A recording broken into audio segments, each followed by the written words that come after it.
No sonho, você está em pé dentro de uma catedral composta por espelhos. Cada um deles não reflete o seu rosto, mas sim a dor de alguém que você já amou. Uma criança chorando, uma mãe gritando, um homem despedaçado com a sua voz. Você tenta se encontrar, mas quanto mais fundo olha, mais se dissolve. E talvez isso não seja apenas um sonho, talvez seja uma lembrança. Você sempre foi capaz de perceber aquilo que os outros não dizem. A raiva por trás dos sorrisos, a tristeza por trás das piadas. Você chama isso de empatia. Eles chamam você de gentil, mas ninguém nunca perguntou o que isso está fazendo com você. Porque e se o seu dom não for um dom de fato? E se for um reflexo de sobrevivência forjado em quartos de infância, onde o silêncio era ensurdecedor e o amor condicionado? E se a empatia não for algo com que você nasceu, mas algo que teve que se tornar apenas para se manter seguro? Agora você carrega um sofrimento que não é seu. Você sangra por pessoas que nunca pediram isso. Você se tornou o espelho e esqueceu a pessoa que costumava ficar diante dele. Isso não é compaixão. Isso é exposição psíquica. Isso é possessão pela dor que não lhe pertence. Carl Jung certa vez disse: o que você falhou em tornar consciente governará sua vida como destino. Mas isso não é destino. É um padrão, uma assombração, um alerta. E se você não der nome a isso, continuará chamando de amor. Eles o chamam de dotado, sensível, curador. Mas e se justamente isso for o que o torna a presa perfeita? Empatas não caminham pelo mundo, eles o absorvem. Cada olhar, cada tom, cada centelha de emoção ao redor penetra seu sistema nervoso como eletricidade através do cobre. Mas essa sensibilidade, esse canal aberto, não atrai apenas bondade, ela também atrai predadores. Porque em um mundo moldado pela manipulação, sua empatia não é proteção, mas sim isca. Aqueles que carecem de empatia, narcisistas, manipuladores e parasitas emocionais, são atraídos por ela como lobos para uma ferida exposta. Eles estudam sua suavidade, prestam atenção em como você fala com delicadeza, com que rapidez perdoa, o quanto se importa profundamente e enxergam um recurso, não uma pessoa. Para eles você não é uma alma, você é uma fonte de combustível psíquico. O narcisista, por exemplo, não é apenas egocêntrico. Ele é vazio, sobrevive sugando energia dos outros. E você, como empata, oferece essa energia gratuitamente. Você absorve a raiva deles, assume a responsabilidade pelo caos que causam. Consola-os quando te ferem, não porque seja fraco, mas porque seu sistema nervoso foi condicionado a priorizar a harmonia em detrimento da individualidade. É assim que começa o contrato inconsciente. Você despeja energia na sombra deles e eles te oferecem a ilusão de significado, de conexão, de ser necessário. Mas isso não é um relacionamento, é uma transação. E você é quem sangra.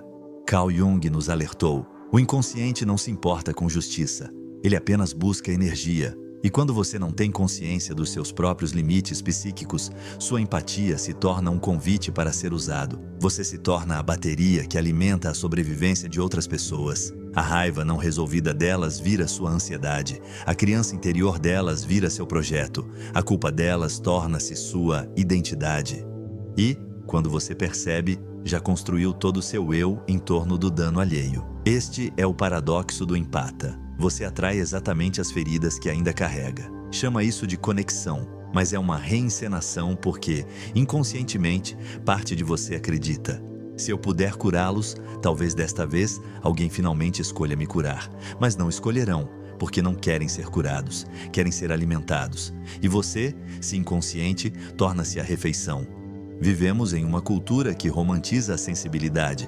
Você já percebeu isso? A empatia é louvada no Instagram, retratada em fontes suaves e coloridas, celebrada como se fosse um superpoder. Mas a verdade, aquela que ninguém compartilha nas redes sociais, é esta: empatia sem autoconsciência não é bondade, é rendição. A empatia verdadeira, crua, sem filtros, incorporada, não é suave, é violenta, não contra os outros, mas contra si mesmo. Porque quando você sente tudo, mas não entende o porquê, deixa de ser uma pessoa e começa a se tornar uma esponja. Você assume dores que não são suas, absorve disfunções e chama isso de compaixão. E aos poucos, seu senso de identidade começa a apodrecer de dentro para fora. Eis o que ninguém te conta. Empatas não apenas sentem emoções, eles se fundem a elas. E essa fusão, quando inconsciente, conduz a um tipo de aprisionamento psíquico. Você não está mais apenas sentindo por alguém, está carregando os fantasmas emocionais dessa pessoa em seu sistema nervoso e nem percebe. Se sente triste, mas essa tristeza não é sua. Ansioso, mas nada aconteceu com você. Pesado, mas o peso não tem seu nome. Isso não é cura, é possessão. Segundo Jung, o inconsciente é uma força viva e não bate educadamente à porta. Ele se infiltra por cada rachadura em sua identidade, por cada crença não examinada, por cada limite que você nem sabia que poderia ter. É assim que funciona a projeção da sombra. Alguém que reprimiu sua raiva encontra você e inconscientemente deposita essa raiva no seu campo, não por maldade, mas por reflexo psíquico. E se você não estiver atento, se estiver desprevenido, se nunca tiver aprendido a reconhecer sua energia separada da dos outros, você irá absorver, carregar, chorar por ela e acreditar que é sua. Pedirá desculpas por humores que não criou, resolverá problemas que nunca foram seus e se perderá tentando ajudar todos os outros a se encontrarem. Esse é o lado sombrio da empatia, aquele que ninguém quer abordar porque não é belo, é brutal, é solitário.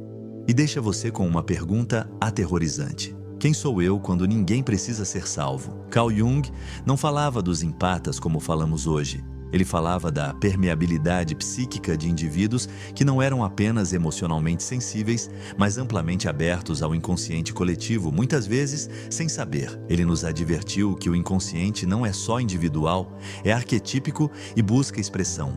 O empata, segundo Jung, não é simplesmente sensível. É um recipiente involuntário, um portador das partes rejeitadas de outras pessoas. E é aí que reside o perigo. Arquétipos não são apenas metáforas. São padrões autônomos antigos de energia que vivem sob sua identidade. A mãe, a criança, a sombra, o salvador, o trapaceiro, essas forças não pedem permissão. Entram por meio da emoção, da repetição, do trauma.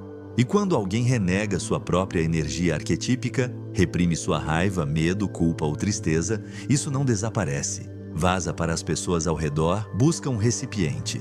O inconsciente quer ser sentido e o empata está disponível, aberto, poroso, como um software. Assim, a raiva rejeitada de alguém encontra um lar no seu sistema nervoso. O luto que alguém se recusou a viver encontra lágrimas nos seus olhos. A vergonha enterrada por outro se torna uma pressão silenciosa em seu peito. Isso é o que significa carregar fantasmas. Nunca se anuncia, se infiltra como neblina, borrando a linha entre o que é seu e o que não é. De repente você está exausto após ligações telefônicas. Evita lugares cheios, chora sem motivo aparente. Você não está apenas sentindo com as pessoas, está sentindo como elas. Mas isso não é empatia, é contaminação arquetípica.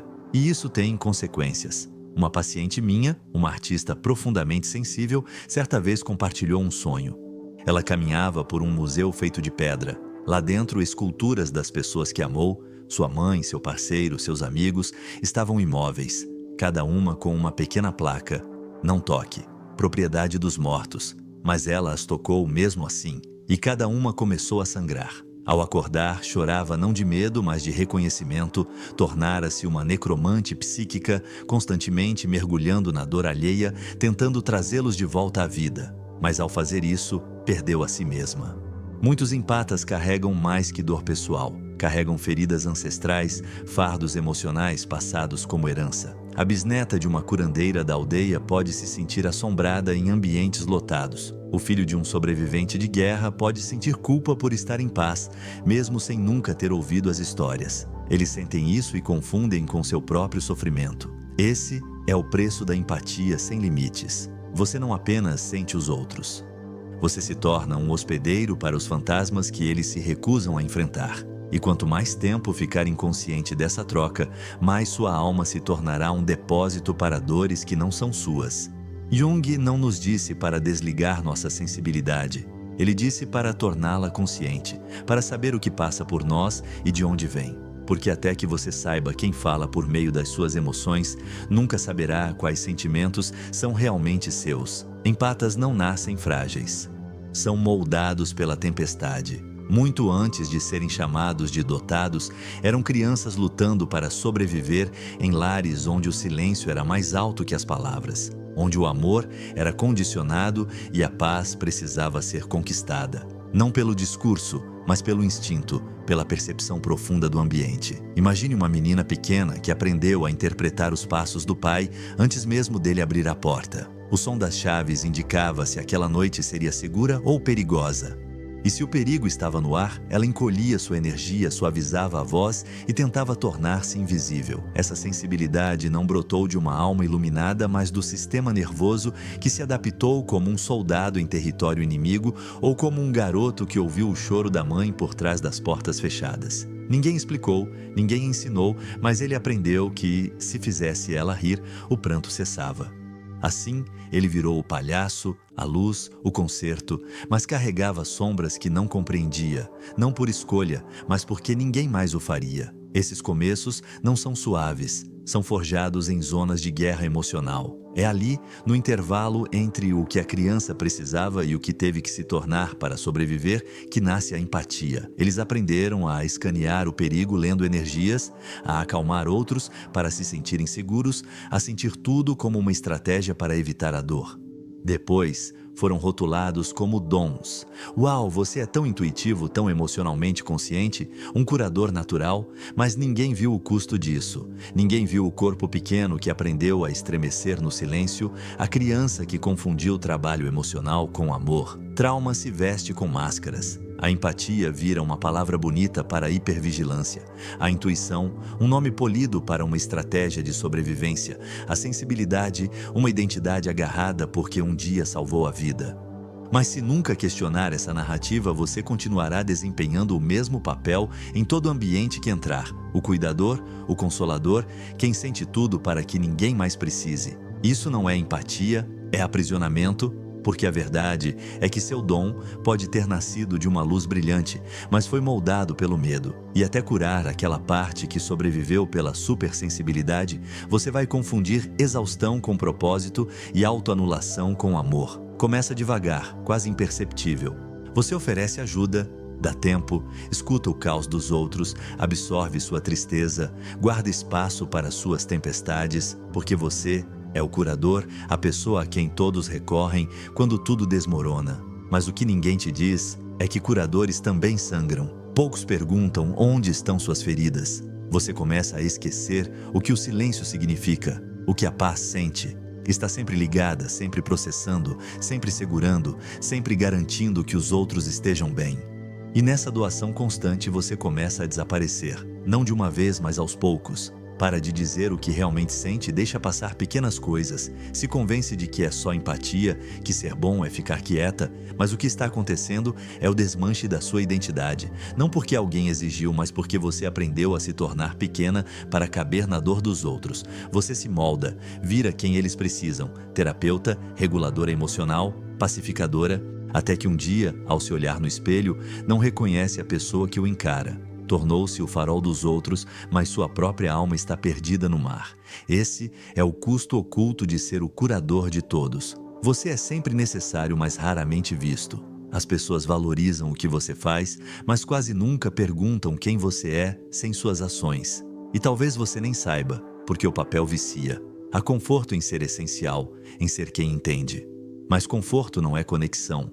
E ser insubstituível não é sinônimo de amor. Precisar de você não é o mesmo que enxergá-lo. Se não tomar cuidado, passará a vida toda despejando energia nos outros para morrer sedento. Empatia não é sempre um ato de amor. Muitas vezes é uma performance inconsciente, e por trás dela estão forças antigas, arquétipos que deslizam pela psique e vestem sua identidade como máscara. Carl Jung chamou essas forças de energias psíquicas autônomas, não inventadas por nós, mas herdadas. Vivem no inconsciente coletivo esperando pela ferida certa para se manifestar. Para o empata, essa ferida está sempre aberta. O mais sedutor desses arquétipos é Chiron, o curador ferido. Na mitologia, Chiron era imortal, mas carregava uma ferida incurável. Tornou-se professor, guia, curador dos outros, mas nunca encontrou a própria paz. Isso acontece quando você constrói sua identidade em torno da dor alheia. Você serve, cura, mas por baixo de tudo, sangra. Convenceu-se que seu sofrimento é o preço do seu propósito. Então surge o mártir, aquele que sacrifica tudo e chama isso de virtude.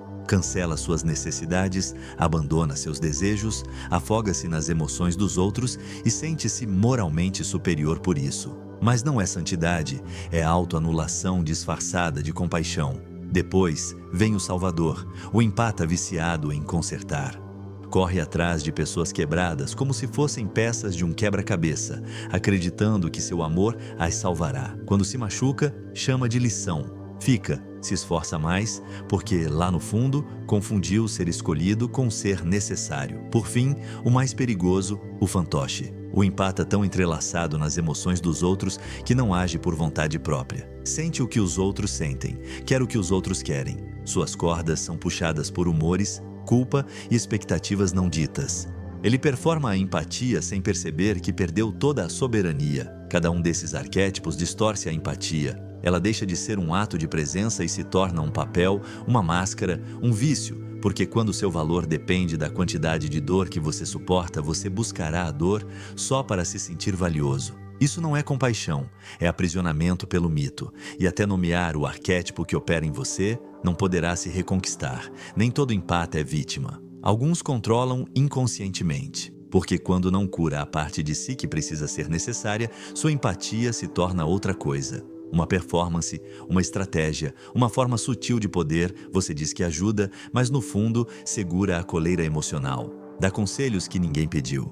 Você conserta pessoas que nunca pediram para serem consertadas. Escuta com uma compaixão intensa, mas sente-se traído quando elas não mudam. Isso não é empatia, é controle disfarçado de cuidado. Você aprendeu a atuar como o Salvador com tanta perfeição que nem percebe quando ultrapassa os limites do outro porque acredita que está fazendo isso por amor. Porém, às vezes, o amor é apenas o medo vestindo uma fantasia mais agradável. Medo de abandono, medo de ser irrelevante, medo de que, se não estiver ajudando, não tenha valor e então você entrega demais, sente demais, funciona demais, não por eles, mas por você. Ajudar se torna uma máscara, cuidar se torna controle. A empatia se torna uma moeda de troca. Você oferece trabalho emocional em troca de proximidade, absorve a dor alheia em troca de um senso de valor próprio. Faz de si mesmo essencial e depois se pergunta por que as pessoas se apoiam em você até que você desabe. Essa é a armadilha da codependência espiritual, onde sua identidade não se funda na conexão, mas nas transações emocionais. Você não é amado, é usado e agradecido. E esse obrigado se transforma em sua droga. Se for honesto consigo, talvez uma parte de você sinta um poder momentâneo por ser aquele que entende, aquele que sempre saca, a pessoa a quem todos recorrem por conforto, sabedoria, clareza. Mas esse poder é frágil, porque no instante em que alguém impõe um limite, você se sente abandonado, punido, apagado, e é aí que percebe que sua empatia não era incondicional, vinha amarrada por fios invisíveis. Até encarar essa sombra, continuará confundindo controle com compaixão e performance com propósito. Os sonhos não mentem, não bajulam, não romantizam seu sofrimento como seu ego faz. Eles mostram o que seu eu consciente tem medo de admitir. Um homem sonhou estar dentro de uma caverna. Lá ouviu vozes, pessoas que amara e perdera. Uma criança agarrava sua perna, um estranho sangrava aos seus pés. Uma mulher estendia as mãos trêmulas das sombras. Ele tentou fugir, mas não conseguiu. Seus pés estavam fincados no chão. Então, um sussurro emergiu da escuridão. Você fez disso seu templo. Acordou em lágrimas, não por medo, mas por compreensão. Percebeu que havia construído toda a sua identidade carregando a dor alheia. Não apenas sentia por eles, vivia dentro deles. Transformara seu corpo num santuário da tristeza e chamou aquilo de propósito. Outra mulher sonhou com um quarto cheio de espelhos, mas cada reflexo mostrava o sofrimento de outra pessoa. Procurou seu rosto, sua verdade, mas não a encontrou. Isso acontece quando você faz da empatia sua identidade. Reflete tudo, menos a si mesmo. É assim que o inconsciente fala. Não com lógica, mas com símbolos. Não com palavras, mas com sombras. Ele revela contratos que você nunca percebeu ter assinado, promessas feitas na dor. Se carregar suas feridas, talvez seja amado.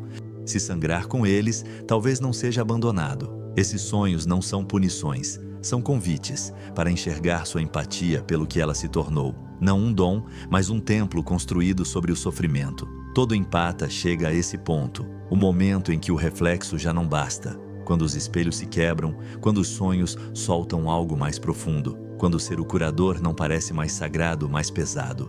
Essa é a queda, o desapego do pedestal no qual você nunca quis subir, o desmantelamento da máscara que nem sabia estar usando. Individuar-se como empata é despir camada após camada de identidade construída para ser necessária, apreciada, elogiada, é perguntar sem hesitar quem sou eu além da dor que carrego e do alívio que ofereço. Quem sou eu quando não estou salvando alguém? Essa pergunta reverbera no silêncio que você evitou escutar por tanto tempo. Agora, você começa a enxergar as vezes em que usou a empatia para fugir da própria raiva.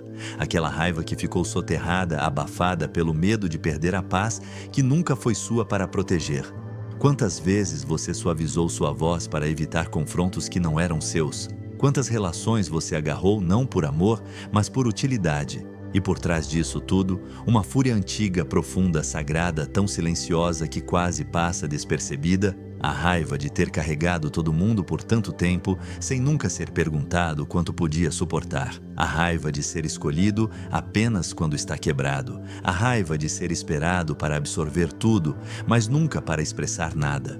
Ao lado dessa raiva mora um medo delicado, o medo de desaparecer se parar de doar, o medo de ser abandonado se traçar um limite, o medo de que, se disser não posso, ninguém fique. Esse é o ponto da virada, o momento do crisol, onde você decide deixar de atuar o papel do Salvador para começar a encarnar sua própria alma. Porque enquanto não encarar aquela parte sua que precisa ser necessário, não vai encontrar a parte que simplesmente é, sem precisar oferecer nada em troca. Empatas são orientados a se abrir, a sentir profundamente, a apenas acolher, mas ninguém ensina a segurar esse espaço sem se perder dentro dele. Ninguém diferencia estar presente de ser consumido. Aqui reside a transição do estado de esponja para o de vaso. A esponja absorve, suja, tristeza, raiva, até ficar saturada, encharcada com emoções que não lhe pertencem, até apodrecer, até quebrar. Já o vaso contém, tem estrutura, suporta. Ele não vira o que carrega. Isso é domínio energético. Não é ser um muro frio, nem se desligar, mas manter-se enraizado na própria energia mesmo no meio da tempestade alheia. Limites são a proteção dessa energia, não construídos na vergonha ou culpa, mas na clareza sagrada. Limites não rejeitam, eles reconhecem. Isso sou eu, aquilo é você. Parece que sinto você, mas não me torno você. Vejo sua dor, mas não aguardo no meu corpo. Cuido de você, mas não colapso por você. Não sangro por você, mas fico ao seu lado.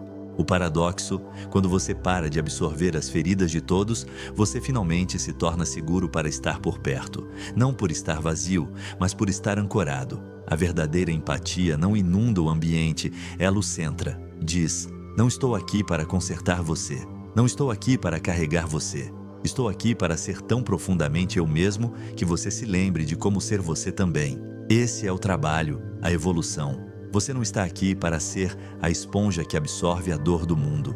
Você está aqui para ser o espelho. Claro, firme, inabalável, um vaso de presença, não uma vítima da absorção. Empatia inconsciente é absorção. Empatia consciente é alquimia, é a diferença entre se afogar na dor do outro e segurar espaço para ela sem se perder, entre ser a esponja e ser a chama que transforma. Quando inconsciente, você se funde com os outros. A tristeza deles vira a sua, o medo vira seu estado de espírito, o caos vira sua identidade.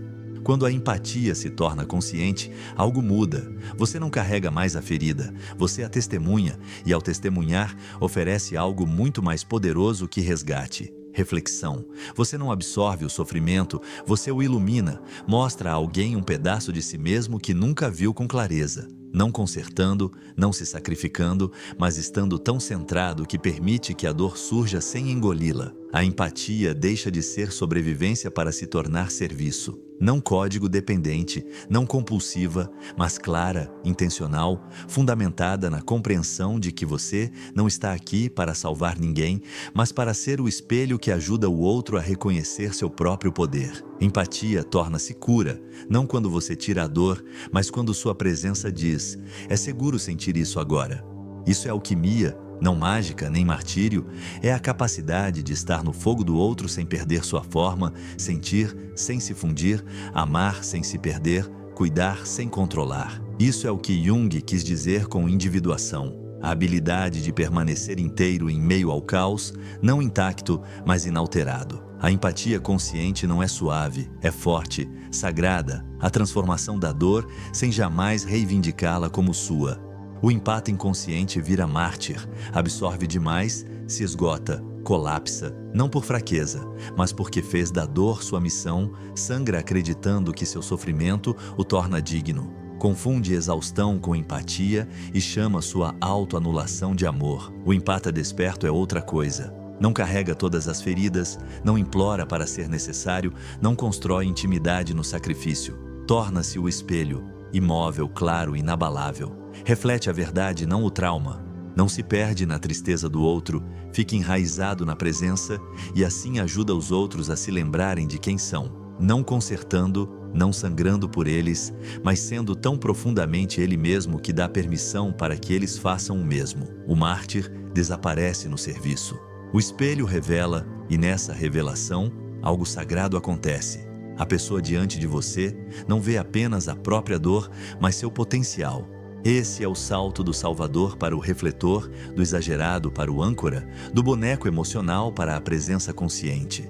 Você não está quebrado para o conforto alheio. Você está aqui para refletir o que os outros esqueceram. Não precisa carregar o mundo para mudá-lo. Só precisa se lembrar de quem é quando ninguém pede nada além disso. Você nunca foi feito para carregar o mundo. Foi feito para atravessá-lo de olhos abertos, coluna ereta, coração que sente sem transbordar. A empatia nunca foi destino. Foi limiar, porta, dor sagrada que te trouxe até aqui. Porque antes do fogo você achava que empatia era tudo. Absorver dor, consertar pessoas, ser suficientemente suave para ser seguro. Mas agora você sabe, a verdadeira empatia não é ser consumido, é ser consciente. Você esteve na tempestade tempo suficiente, não como vítima, mas como vaso. Não para virar o caos, mas para testemunhá-lo e permanecer inteiro. Você carregou arquétipos pela corrente sanguínea, o salvador, o curador ferido, a criança, o fantasma, e aos poucos os colocou no chão, um por um, até sobrar algo mais silencioso, mas infinitamente mais forte. Agora, quando a dor entra na sala, você não se assusta, não se afoga. Você escuta, você reflete. E lembra, você não está aqui para sangrar, você está aqui para arder com clareza. Não se anestesia, você santifica sua sensibilidade. Não colapsa por ninguém, você fica ao lado. Não resgata, revela. Isso é o que significa tornar-se inteiro. Não buscar mais valor na dor, não se definir pela quantidade de sofrimento que pode carregar, mas finalmente chegar em casa, não às necessidades de todos, mas à sua própria presença. Santifique sua sensibilidade ou será engolido por ela. Você não está aqui para ser assombrado, está aqui para ser humano. E ao se tornar plenamente você, concede aos outros a permissão para fazer o mesmo.